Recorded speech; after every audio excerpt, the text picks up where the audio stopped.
देऊळवाडी येथे 392 रुग्णांची तपासणी, 49 जणांचे रक्तदान, आरोग्य शिबिर उत्साहात संपन्न.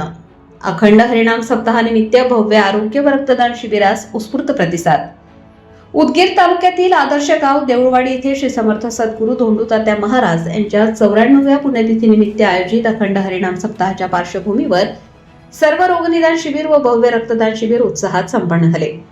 या शिबिराच्या अध्यक्षस्थानी एकनाथ केदार यांनी उपस्थित राहून मार्गदर्शन केले, तर प्रमुख पाहुणे म्हणून खुलताबादचे तहसीलदार संतोष गुट्टे, वैजापूरचे पोलीस उपनिरीक्षक एकनाथ नागरगोजे यांची उपस्थिती होती. तसेच देऊळवाडी गावचे सरपंच शुभम केंद्रे व उपसरपंच संतोष केंद्रे यांचीही उपस्थिती होती. कैलासवासी त्र्यंबकप्पा माळेवाडे प्रतिष्ठान उदगीर यांच्या वतीने आयोजित या शिबिराला ग्रामस्थ व पंचक्रोशीतील नागरिकांचा मोठा प्रतिसाद मिळाला. शिबिरामध्ये विविध आजारांवर तज्ञ डॉक्टरांकडून मोफत तपासणी व मार्गदर्शन करण्यात आले. या शिबिरात एकूण 397 रुग्णांची तपासणी तर 49 जणांनी रक्तदान करून सामाजिक बांधिलकी जपली. शिबिरात doctor Vijay Biradar, doctor Radhika Biradar, doctor Harshvardhan Jadhav, doctor Ubed Shaikh, doctor Vasant Balande, doctor Mahadev Mathpati, Lions क्लबचे वैद्यकीय अधिकारी यांनी नागरिकांची तपासणी करून मोलाचे मार्गदर्शन केले.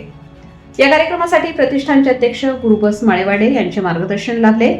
शिबिराची प्रस्तावना प्रतिष्ठानचे उपाध्यक्ष संजय राजुळे यांनी केली. कार्यक्रमाचे सूत्रसंचालन अंबादास केदार यांनी केले. या प्रसंगी मोहन गडीकर, शेषराव फड,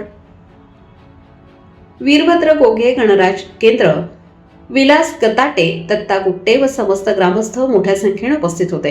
कार्यक्रमाच्या यशस्वीतेसाठी अखंड हरिनाम सप्ताह समिती देऊळवाडी तसेच ग्रामपंचायत कार्यालय यांनी विशेष परिश्रम घेतले. या उपक्रमामुळे गावात आरोग्याबाबत जनजागृती होऊन सामाजिक बांधिलकीचा संदेश देण्यात आला.